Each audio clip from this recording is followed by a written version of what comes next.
নিঃসন্দেহে professor Mohammad doctor Yunus তিনি একজন খুবই বাংলাদেশের এটা কি বলে যে শতবর্ষে একজন জন্মায় তার কাছাকাছি যদি না বলি, রবীন্দ্রনাথ ঠাকুরের সঙ্গে তুলনা করব না, কিন্তু রেয়ার ব্যক্তিত্ব এবং যে কোনোভাবেই হোক আন্তর্জাতিক পরিমণ্ডলে তার একটা সাংঘাতিক রকম অ্যাক্সেস রয়েছে।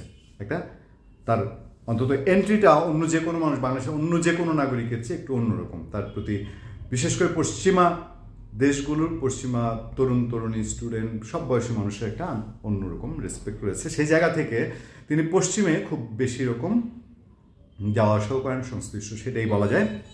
এক্ষেত্রে কালের কণ্ঠ প্রশ্নবোধক একটি নিউজ করেছে আগামী নির্বাচনে ডক্টর মোহাম্মদ ইউনুস অংশ নিচ্ছেন কিনা। জানি না হেডলাইনটি ইচ্ছা করে করা হয়েছে কিনা ক্যাচ করার জন্য, তবে অনেকেই মনে করেন যে এরকম কিছু কি হতে পারে। আচ্ছা, আমি কেন এই টপিকটিকে বেছে নিয়েছি, বেছে নেওয়ার একটা কারণ আছে। কারণটা হলো 111-এর গভর্নমেন্ট যেটা ছিল, মঈনুদ্দিন ফখরুদ্দিনের যে গভর্নমেন্ট বলা হয় বা ডক্টর ফখরুদ্দিন আহমেদের নেতৃত্বাধীন যে কেয়ারটেকার গভর্নমেন্ট, সেই কেয়ারটেকার গভর্নমেন্টের সময় ডক্টর মোহাম্মদ ইউনুস তিনি রাজনৈতিক দল করার চেষ্টা করেছিলেন। আপনাদের নিশ্চয়ই অনেকের মনে আছে, যারা নতুন প্রজন্ম জানেন না, ডক্টর মোহাম্মদ ইউনুস বেশ কয়েক মাস তিনি ছোটাছুটি করেছিলেন সারা দেশেই, তিনি গণসংযোগের চেষ্টা করেছিলেন।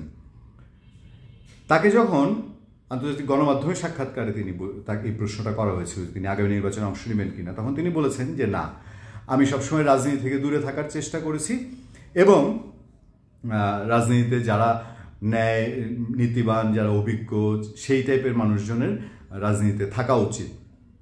তো আমার কাছে এই জায়গাটা মনে হয়েছে ডক্টর ইউনুস একসময় তো রাজনৈতিক দল গঠনের চেষ্টা করেছেন, তো এখন তিনি এই সাক্ষাৎকার যদি ঠিক থাকে তিনি বলছেন যে তিনি রাজনীতি থেকে সবসময় নিজেকে দূরে রেখেছেন। এই বিষয়টি থেকে আমার কাছে আরও একটি প্রশ্ন তৈরি হয়েছে।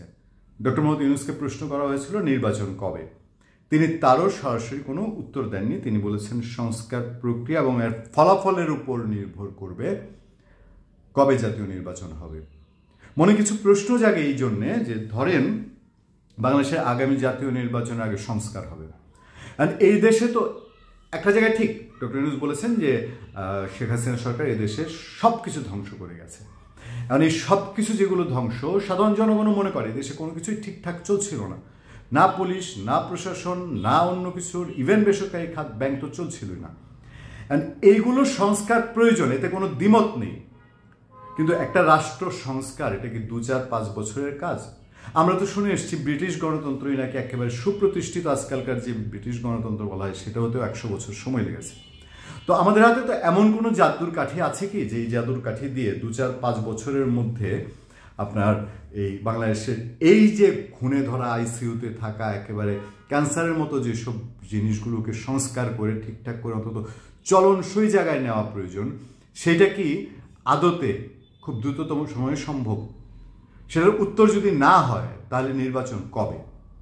তাহলে তো একটা মানুষ নির্বাচনে অংশ নিলেন কি নিলেন না, উনি যদি তখন ক্ষমতায় থাকেন, তাহলে শেখ হাসিনার সরকার যদি বলি উনি নির্বাচন নামে একটা জিনিস করে তিনি কোনোভাবে 15-16 বছর পার করেছেন, তাহলে সেটা ছিল নির্বাচনের নামে। এখন নির্বাচনের নাম আসলো না, কিন্তু কোনোভাবে 2-4-5 বছর গেল, তখন কি কোনো প্রশ্ন উঠতে পারে?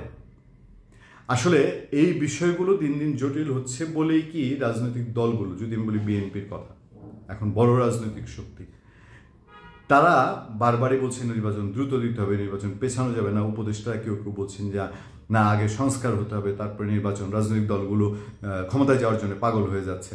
এইরকম একটা কথাবার্তা কি তাহলে এই জন্য যে আসলে সংস্কার, ধরেন বিএনপি বলছে সংস্কার করতে হবে রাজনৈতিক দলের, সংস্কার আমরা এসে করব। আমির খসরু মাহমুদ চৌধুরী ওই কথা বলেছে যে সংস্কার আমরা এসে সংস্কার করব। তাহলে এই জায়গায় কি দিন দিন মানে যে ফারাকটা তৈরি হয়েছে এটা কি দিন দিন বড় হতে চললো? ধন্যবাদ সবাইকে, ভালো থাকবেন, সুস্থ থাকবেন। সত্য, করুণা এবং সহনশীলতার সাথে আপনাদের সাথে সবসময় আছেন আতিক রহমান, পূর্ণিয়া।